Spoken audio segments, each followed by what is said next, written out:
Life change in stock market आपको स्वागत करुच्ची समस्त को वेलकम एवं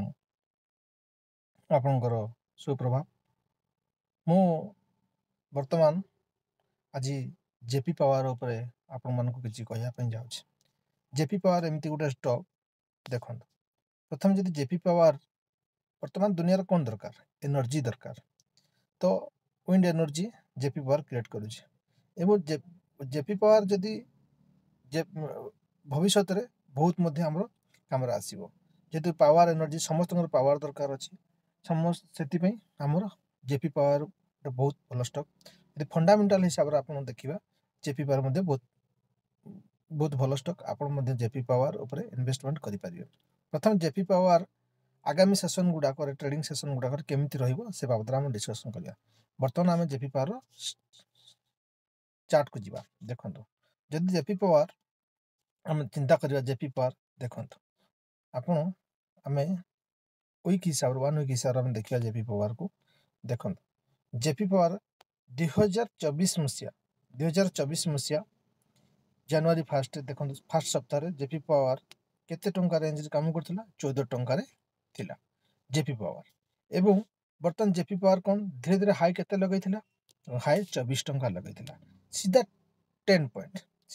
10 पॉइंट जेपी पावर ऊपर को जाइथिला धीरे धीरे केते बड़ 10 पॉइंट जाइथिला देखो जनवरी फास्ट थिला 14 टंका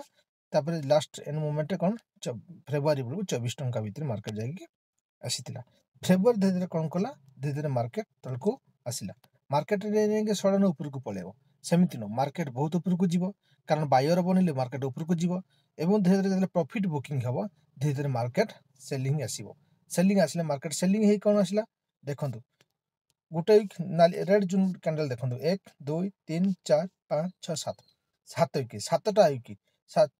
749 दिन 7टा वीक मध्य मार्केट पुणी केते टंका को आसिला पुणी 15 टंका को आसिला 15 टंका कौन करता गोटे सपोर्ट जोन ये सपोर्ट जोन मध्यम 14 टंका 15 गोटे सपोर्ट जोन रे 15 टंका डायरेक्ट पुणी मार्केट से सप्ताह मध्य मार्केट पुणी केते टंका गला 15 टंका मार्केट पुणी 19 टंका पाखापाखि मार्केट कला धीरे धीरे प्रत्येक सप्ताह बढ़िला कमिला एमती एमती हेकी मार्केट धीरे धीरे स्ट्रगल कला पुणी मार्केट जाई पुणी आउथरे 24 टंका पाखापाखि मार्केट पहुंचीला तापर धीरे धीरे पुणी मार्केट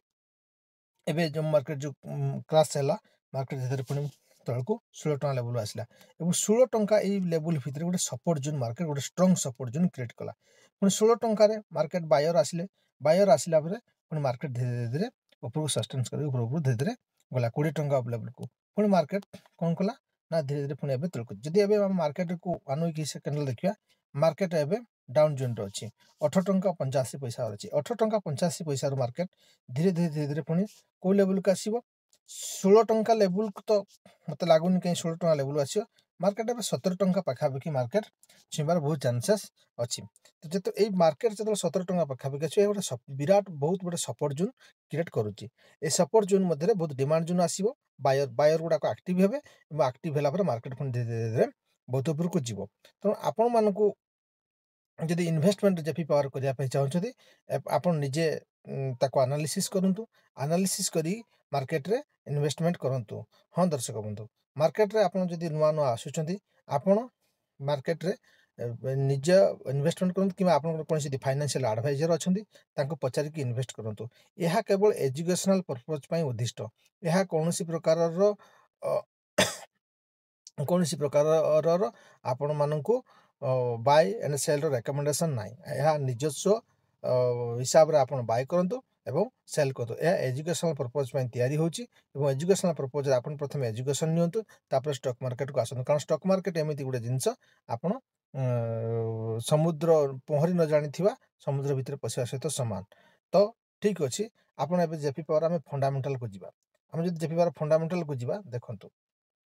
हम जेपी पावर हम एबे स्टॉक डिटेल्स को जीवा स्टॉक डिटेल कौन कले देखिए आम फंडामेंटल जेपी पावर कौन सी देख P ratio 7.87 price to earning ratio कारण आपण 10 टंका खर्च करके 10 टंका पाउचंती सेटा भलो ना आपण 10 टंका खर्च करके 20 टंका पाउच तो सही ताकू ही कहा जाए पी रेशियो तो पी रेशियो हिसाब रे मार्केट बहुत भलो अछि एवं आरओसी देखो आरओसी लेटेस्ट केते अछि 13% रिटर्न ऑन कैपिटल जोटा कि आपण आरओई मध्ये समथिंग अच्छी तो बहुत भल स्टॉक अच्छी एवं जेपी पावर आगामी दिन गुड़ाक बहुत को बहुत उपरको जीव जो मैंने जेपी पावर आसुँच लंग टर्म जरिया आप आसुँच तो बहुत भल कारण देखो जब आप लंग टर्म आसवे आपंकर बहुत चांसेस अच्छी यथा शीघ्र बहुत उपरको जावाई प्रमोटर पाखे मात्र 24% अच्छी एफआई पाखे देखो एफआई धीरे इनक्रिज करुच्ची 7.78% एफआई पाखे अच्छी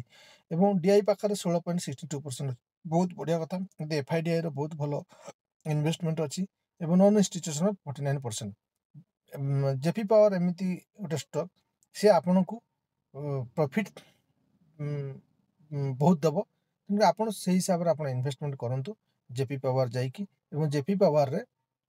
ଆପଣ ପ୍ରଥମେ ଆନାଲିସିସ୍ କରନ୍ତୁ କ'ଣ ହେଇପାରିବ କ'ଣ କ'ଣ ଅଛି କେମିତି ଆପଣ ଡିଟେଲ୍ସ ନ ଯାଇକି ଆପଣ କେବେ ଇନଭେଷ୍ଟମେଣ୍ଟ କରନ୍ତୁ ନାହିଁ। ହଁ ଦର୍ଶକ ବନ୍ଧୁ ଏ ଚ୍ୟାନେଲଟିକୁ ମୋର ସବସ୍କ୍ରାଇବ୍ କରିଦିଅନ୍ତୁ ଏବଂ ସେୟାର କରିଦିଅନ୍ତୁ। ଆଗାମୀ ଦିନଗୁଡ଼ିକରେ ନୂଆ ନୂଆ ଅପଡେଟ୍ ପାଇବା ପାଇଁ ଚ୍ୟାନେଲଟିକୁ ମୋର ସଦାବେଳେ ଲାଇକ୍ ସେୟାର ସବସ୍କ୍ରାଇବ୍ କରନ୍ତୁ। ଧନ୍ୟବାଦ।